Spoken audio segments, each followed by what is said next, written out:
Bonjour à tous, ici au couteau, donc une vidéo un peu spéciale, on va un peu parler de politique.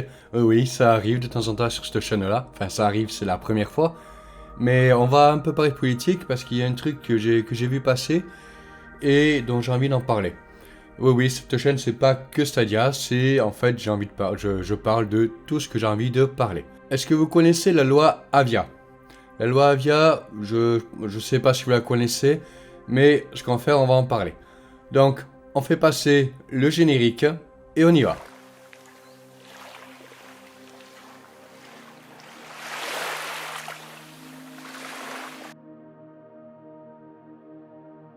Alors, comme je le disais, on va parler de la loi Avia. Non, pas cette loi-là. Voilà, celle-là, là. Voilà, celle-là. Donc, la loi Avia, qu'est-ce que c'est? On va prendre quelques minutes pour l'analyser. Alors, cette loi, elle est censée nous protéger contre les contenus haineux. Et elle a été écrite par La République En Marche. Bon, faut pas se leurrer, c'est tout le gouvernement qui l'a écrite. Et comme il faut toujours un porte-loi, ils ont pris Laetitia Avia. C'est elle là. Donc déjà, on va faire un petit point sur cette loi et on va regarder ce qu'elle dit. Elle dit quoi cette loi? Elle dit tout simplement que n'importe quelle plateforme sur internet doit supprimer tout contenu haineux sous 24 heures. Donc sur le principe, c'est génial, il n'y aura plus de contenu haineux. Et maintenant, la question que je me pose, c'est il se passe quoi si jamais la plateforme ne supprime pas le contenu haineux? Mais tout simplement, le site, la plateforme, va se prendre une amende de 250 000 € ou 4% du chiffre d'affaires mondial. Donc ensuite, 250 000 €, mais vous êtes sérieux les gars, mais 250 000 €, là vous allez tuer vraiment les sociétés, vous allez vraiment les tuer, 4 ou même 4% du chiffre d'affaires mondial.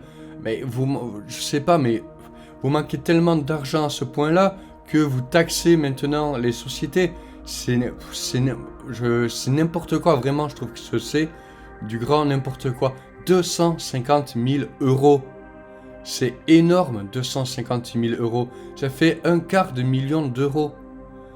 Et là, à ce niveau-là, la dette, tout ça, vous allez la combler très facilement. Hein. C'est vraiment, c'est hallucinant.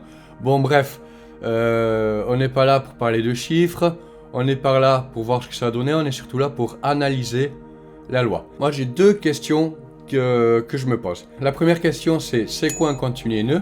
Et la deuxième question, c'est qui décide?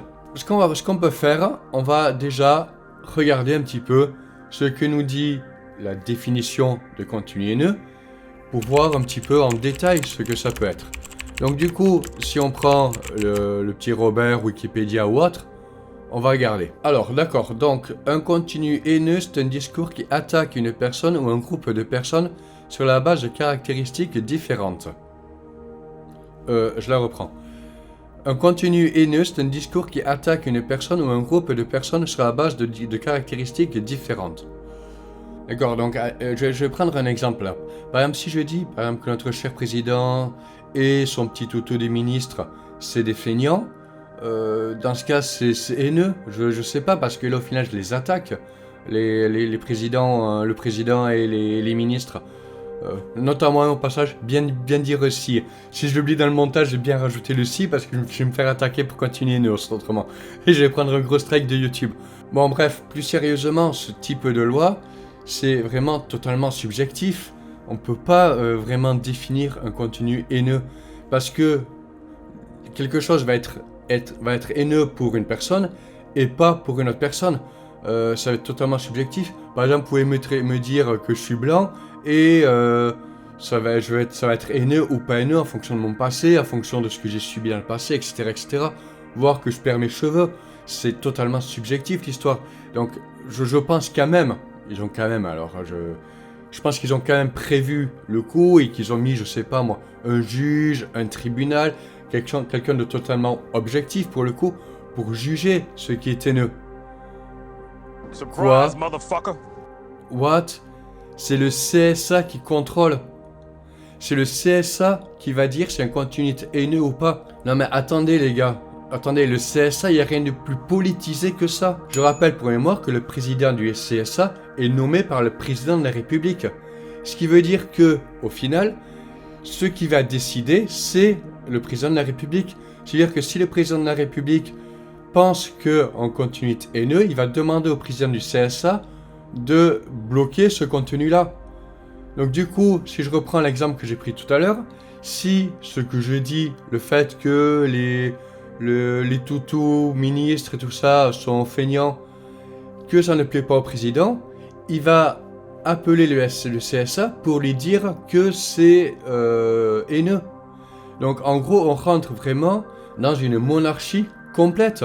En gros, c'est le président qui décide tout, parce que si jamais le CSA refuse de supprimer un contenu haineux, parce que pour lui c'est pas haineux, ben, qu'est-ce qu'il va faire le président de la République? Le président de la République va tout simplement enlever le président du CSA pour le changer, pour remettre un président du CSA plus toutoutesque. On va dire ça comme ça. Je trouve ça ultra hallucinant quand même. Que ce soit un truc comme le CSA qui contrôle, c'est même pas objectif, puisque c'est le CSA ultra politisé. Je trouve ça hallucinant, quoi. On arrive vraiment dans un régime totalement autoritaire, un régime totalement où il y a le roi qui décide de tout, qui fait les lois, qui les applique et tout ça. C'est n'importe quoi. Il ne manquerait plus maintenant qu'il y ait une levée de l'anonymat sur Internet, et c'est bon, on ne sera même plus tranquille. Quoi ? Les plateformes se verront ainsi imposer des obligations de transparence accrues sur tous les contenus sponsorisés, afin de rendre publique l'identité des annonceurs et de ceux qui les contrôlent, mais aussi de limiter les montants consacrés à ces contenus. Ah ben d'accord, si maintenant il fait les blagues à ma place, lui, ça va pas être gagné, quoi. Donc, ok, donc le président veut vraiment lever l'anonymat sur Internet. Donc c'est bon, on se retrouve en Corée du Nord ou en Chine. Là c'est bon. On n'a plus le droit de dire ce qu'on veut, parce qu'au final, la liberté d'expression, elle va sauter totalement, mais vraiment totalement. Donc là, on ne peut plus du tout dire ce qu'on veut. La levée de l'anonymat sur Internet aura lieu, le contenu, entre guillemets, haineux sera supprimé. Donc en gros, la liberté d'expression sera supprimée. Donc maintenant, on sera ultra contrôlé. Vive la liberté d'expression, hein. Vive la vie privée aussi, hein. Si vous allez, je sais pas moi, sur un site d'extrême gauche, j'en sais rien, si vous allez sur un site d'extrême gauche ou d'extrême droite, que ça ne plaît pas au président, mais c'est bon, vous avez le GIGN qui tape à votre porte et qui vous embarque. Là, on part vraiment, mais vraiment totalement sur un régime autoritaire. Il faut faire en sorte que cette loi saute. Il faut faire en sorte que cette loi ne soit pas appliquée. Et d'ailleurs, la question que je me pose, moi, c'est savoir quand est-ce que cette loi elle a été proposée, voire elle a été votée, parce qu'elle a été votée, cette loi-là, le 13 mai 2020. Ah ben d'accord. Donc en gros, si vous vous souvenez bien, souvenez-vous, le déconfinement a eu lieu le 11 mai. Et donc le 13 mai, on était super contents, c'est bon, on peut sortir, on peut se balader comme ça. Et puis en douce, allez hop là, en douce, tant que personne ne regardait, ils nous ont passé cette loi-là. C'est vraiment le pire qu'ils pouvaient faire. Ils savaient que cette loi allait faire gueuler, et hop, ils la font passer en douce, pendant qu'on est content d'être déconfiné.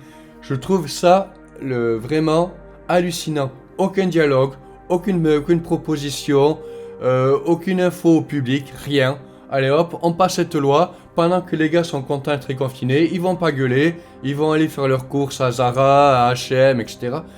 Et au moins comme ça ils nous foutront la paix. Mais c'est hallucinant, c'est vraiment hallucinant quoi. Et on va regarder une dernière chose, parce que ça m'intéresse quand même. On parlait de la loi Avia, donc comme je le disais, ça a été fait ça a été porté par Laetitia Avia. Si on étudie un petit peu son cursus à elle, regardez un petit peu ses casseroles. L'élu de Paris est accusé par 5 de ses ex-assistants parlementaires de propos sexistes, racistes ou homophobes, mais également de moqueries sur le physique, la tenue vestimentaire. Les témoignages recueillis par Mediapart font aussi état d'humiliation, de harcèlement et d'abus de pouvoir d'un cadre professionnel.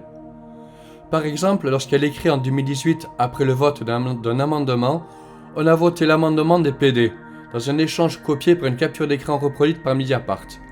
Ou encore lorsqu'elle fait référence à un collègue d'origine asiatique en appelant le chinois. Là, on est dans un cas d'école, là. Vous êtes sérieux, les gars? On est dans un cas d'école.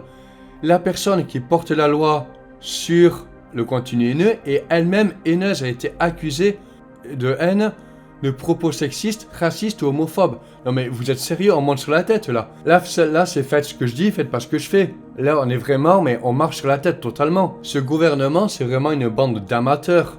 Là on est sérieux, là c'est vraiment une bande d'amateurs. La nana elle est accusée de propos sexistes, racistes, homophobes et elle trouve le moyen de nous sortir une loi sur les propos haineux. Donc du coup elle se permet des choses qu'il faut pas que nous on se permette. Où est l'équité, où est l'équilibre là-dedans? Faut arrêter au bout d'un moment. Donc moi je trouve ça, à titre personnel, hallucinant. Bon bref, on va arrêter cette vidéo là, parce que là ça commence à monter, et ça commence sérieusement à me gonfler. N'hésitez pas à partager cette vidéo, parce qu'il faut vraiment qu'on parle de cette loi là, que ça passe pas entre les filets, et que hop, tout le monde soit content, et que ce soit réglé. Non, non, il faut vraiment qu'on en parle. Donc n'hésitez pas à partager cette vidéo. Voilà, je ne demanderai rien d'autre. Voilà, on va juste annoncer les faits. Voilà, n'hésitez pas à partager cette vidéo. Voilà, sur ce, c'est au couteau. J'espère vraiment que cette vidéo va parler et qu'on va un peu parler de tout ça. Allez, je vous souhaite une bonne fin de journée. Ciao, ciao!